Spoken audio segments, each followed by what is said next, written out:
I take offense not to you, but to anybody who thinks it's just Atlantic City.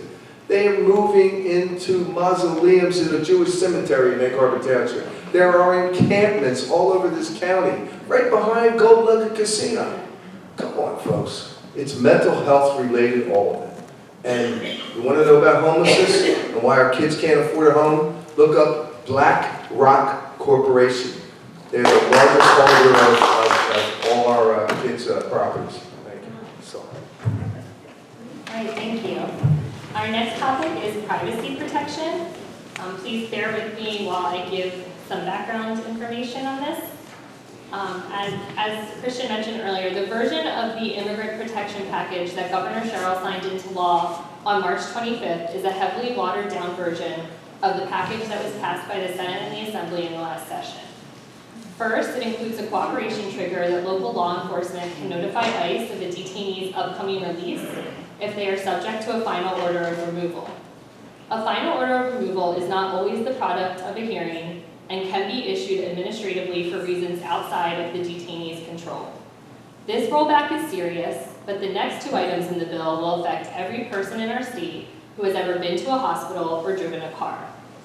Last session's bill required healthcare facilities to notify any patient when their protected information, including immigration status, social security number, or place of birth, was disclosed.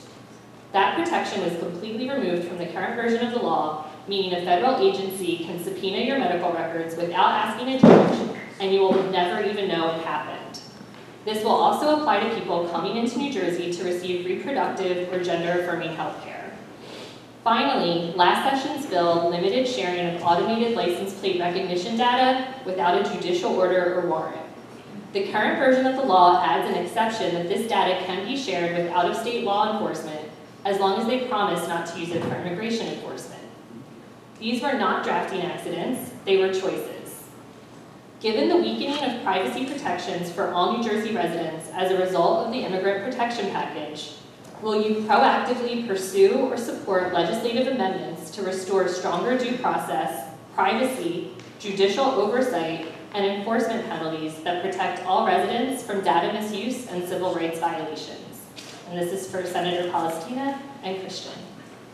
The sheriff didn't get the tough question? You can't change the law. So, I think the answer to the question is yes, any misuse or civil rights violations, we have an obligation to do what we can to try to make sure that they are not happening. This has been an interesting process, obviously. The bills were done last year. Governor Murphy vetoed them. They came back. The one related to the hospitals was something that generated a lot of concern. Just to give you an example, what we were told, and some of the reasons you saw some people vote against it, is because they indicated to us that if you had criminals in the hospital and that law enforcement was trying to get information about criminals in the hospital, that the bill last year would have prevented law enforcement from being able to get some of that information. And so there were concerns, and when you said they're not drafting errors, I think they were done on purpose to try to ensure, again, like I said before, we are focusing on criminal activity and criminals. And that, I think, is an obligation we have as a society. I think in overall with this, as I said earlier, if it were me, I would stop what is going on at the federal level right now, full stop.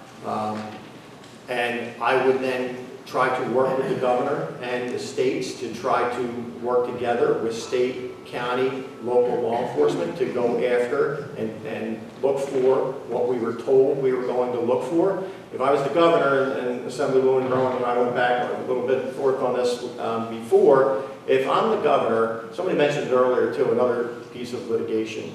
That's another thing that's just costing us a fortune. Everything now is just litigation, whether it's a state litigating with the federal government, now the federal government litigating with the state, it just is costing a fortune. So if I'm the governor, I actually pick up the phone and call the White House and say, listen, we want to try to work together with you to do what you told us you were going to do, to try to look for the criminals in this country.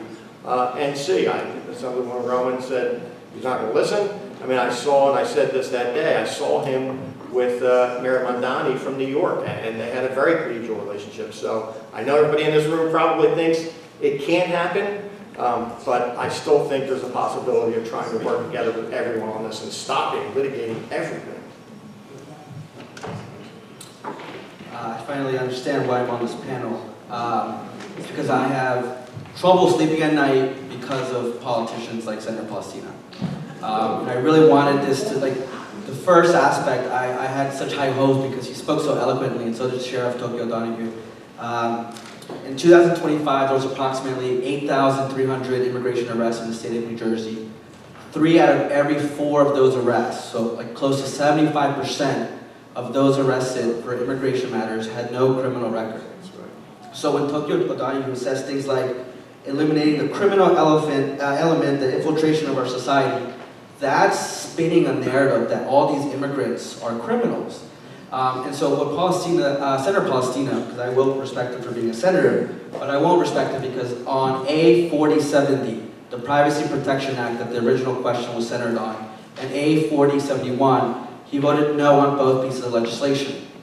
And it's his duty to read what's on these bills. It's his duty to figure out what is actually the truth and what's in the media.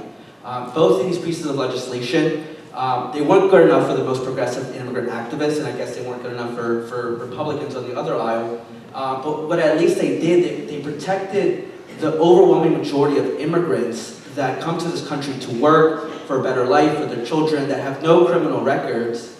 And so to this day, I was sort of confounded why he voted no on both pieces of legislation. And as someone named Don Guardian, you're also on the record as voting no. And it just doesn't make sense because they speak so eloquently here.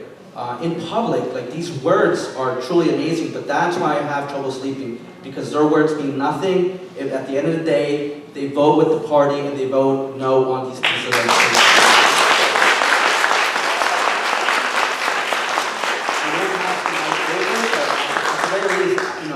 We can have civil dialogue without having to like scapegoat immigrants for like the rising cost of everything, for having to scapegoat them in the budget when it hits the fan. I'm in favor of including immigrants in the budget. I'm in favor of things like public library. I don't mind paying a little bit more in taxes if it means we have to protect our neighbors. Thank you.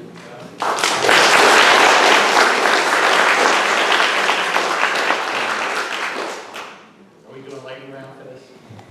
So we actually had it in the program to skip the lightning round, but does anyone have anything to add? And please keep your comments brief. I'll be very brief, not to pile on. And I like this. Vince and I have gotten along for many years now. Obviously, Vince, you brought Donald Trump Jr. down for a fundraiser. He's raised money for you. Can you call Donald Trump Jr. and tell him, you just said today you're against the federal government's policy. Can you call Don Jr. and tell him to tell his father to knock it off? John, I actually want to hear the answer. You raised money for him for your super PAC, so you have a connection to him, right? Like, if that's something that would make your life a little bit better, I'd be happy to try to reach out myself. I think the state should have an obligation to this. And Christian, I heard you, and these things are very obviously important topics. And I told you on the privacy protection why we were told. It's not necessarily a party position. We weren't doing it because we were Republicans. We voted that way because we were told that this was going to potentially impact law enforcement's ability to get information about people who may be charged with a crime or may be a criminal in hospitals and those types of things. And so, happy to take a look at the legislation and actually unpack it, and happy to do that with the people who go through these things line by line in Trenton that are advising. So I would say that it's not necessarily, it's not just a party thing. It is, it's the staff. It is not a party thing, I'm telling you, it is not. We have broken from our party more than anyone in this state over the last 4 years. We voted for 3 straight budgets. We have voted for things that break from our party. And actually, Joe Berg will tell you in our caucus, the Republicans get mad all the time because we're breaking from the party. We have done it more than anyone. So it is not a party thing. It is just simply trying to do the right thing based on the information that we are given as it relates to legislation. And this one specifically, I was told 100% that this was going to restrict law enforcement's ability to get information on potential criminals in hospitals. So, I hear everybody and I understand. I'm happy to continue the dialogue, but that's why we voted against it. All right, thank you. Moving on, we have some visitors today from the Not One More campaign. Not One More is a New Jersey grassroots movement focused on ending overdose deaths through harm reduction, treatment access, and policy advocacy. So could our Not One More guests please come up? They will be posing in the kitty park